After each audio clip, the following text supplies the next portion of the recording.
കൊടുങ്കാട്ടിൽ ഒറ്റയ്ക്ക് 4 ദിനരാത്രങ്ങൾ കയ്യിലുണ്ടായിരുന്ന 1/2 ലിറ്റർ വെള്ളം കൊണ്ട് ശരീരത്തിന്റെ തളർച്ചയെയും പ്രത്യാശ കൊണ്ട് ഏകാന്തതയും തോൽപ്പിച്ച ആത്മധൈര്യത്തിന്റെ പേരാണ് GS ശരണ്യ.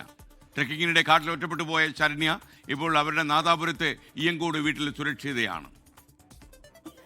വഴി തെറ്റിയെന്ന് തോന്നിയൊരു മൊമെന്റിൽ തിരിച്ച് സെയിം വേ പീക്കിലേക്ക് തിരിച്ച് കയറിയാൽ മതിയായിരുന്നു തോന്നിയിട്ടുണ്ട്. പിന്നെ ഒരു ക്യാമറ, ഓഫായ ഫോണ്, പിന്നെ ജാക്കറ്റ് ഉണ്ടായിരുന്നു, അത്രയൊക്കെ ഉണ്ടായിരുന്നുള്ളൂ. പിന്നെ വെള്ളം കിട്ടുന്ന ഏരിയ ആയിരുന്നു. ഇന്നലെ ഉയിർപ്പിന്റെ ദിനമായിരുന്നു.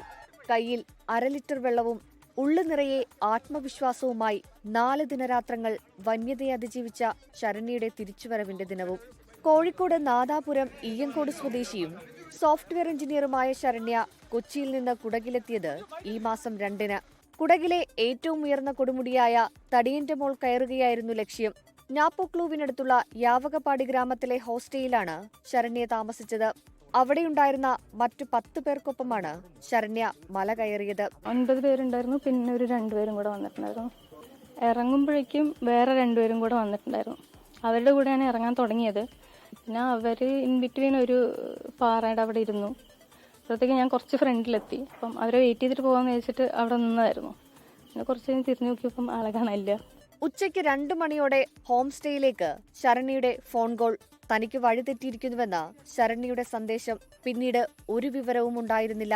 ആദ്യഘട്ടത്തിൽ ലൊക്കേഷൻ ലഭിച്ചെങ്കിലും പിന്നീട് ഫോൺ സ്വിച്ച് ഓഫ് ആയത് തിരിച്ചടിയായി. പോലീസും വനം വകുപ്പും തിരച്ചിൽ തുടങ്ങിയെങ്കിലും ഫലമുണ്ടായില്ല. 6:45 വരെ ഞാൻ നടന്നു. ലാസ്റ്റ് ടൈം ഞാൻ എൻ്റെ ഒരു ഓഫീസിലെ ഫ്രണ്ട് ഉണ്ട്, യദു, അവനൊന്ന് കോൺടാക്ട് ചെയ്യാൻ ശ്രമിച്ചു. ഐ ലോസ് മൈ പാത്ത്, ഇതിൻ്റെ ആരണ്യ സംതിങ്, അതിൻ്റെ ഹെൽപ്പ് ലൈൻ നമ്പറിലേക്ക് വിളിക്കാവും. മെസ്സേജ് ടൈപ്പ് ചെയ്തപ്പോഴേക്കും 1% ആയി, ഫോൺ ഓഫായി. ഈ സമയം ശരണ്യ കാട്ടിൽ വഴി തിരയുകയായിരുന്നു. അരുവിയൊഴുകുന്ന വഴി നോക്കി നടന്നു. പാറപ്പുറത്ത് കിടന്നുറങ്ങി. ഡ്രോണുകളുടെ കണ്ണിൽപ്പെടാൻ പരമാവധി തുറന്ന പ്രദേശങ്ങളിൽ ചെലവഴിച്ചു.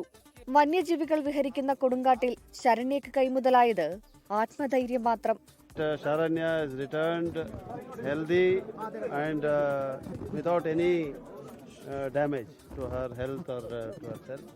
ആശങ്കയോടെ കാത്തിരുന്ന കുടുംബത്തിനായി കേരളത്തിൽ നിന്ന് മുഖ്യമന്ത്രി ഉൾപ്പെടെയുള്ളവരുടെ ഇടപെടൽ. തിരച്ചിൽ സംഘത്തെ കർണാടക സർക്കാർ വിപുലപ്പെടുത്തി. ഒടുവിൽ ഗോത്രവർഗക്കാർ ഉൾപ്പെടെ 100 പേർ അടങ്ങിയ രക്ഷാസംഘത്തിന്റെ ദൗത്യം ലക്ഷ്യം കണ്ടു. 4 ദിവസത്തിനു ശേഷം ശരണ്യ മറ്റൊരു മനുഷ്യനെ കണ്ടു. ഞാൻ ഡെയിലി രാവിലെ വൈകിട്ടൊക്കെ വെറുതെ ട്രൈ നോക്കും. നല്ല ആനയുള്ള സ്ഥലമല്ലേ അത്? പിന്നെ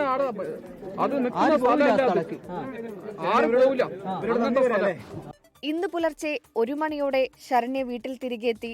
തടിയന്റെ മോൾ അനുഭവം പുതിയ പാഠമാക്കുകയാണ് ശരണ്യ. തെല്ലും തളരാത്ത ആത്മവിശ്വാസത്തോടെ ശരണ്യ പറയുന്നു, ഇനിയും ട്രെക്കിംഗ് തുടരും. നാദാപുരത്തെ വീട്ടിലെത്തിയ ശരണ്യയെ കാണാൻ ബന്ധുക്കളും നാട്ടുകാരും ഉൾപ്പെടെ നിരവധി പേരാണെത്തിയത്. News desk 24.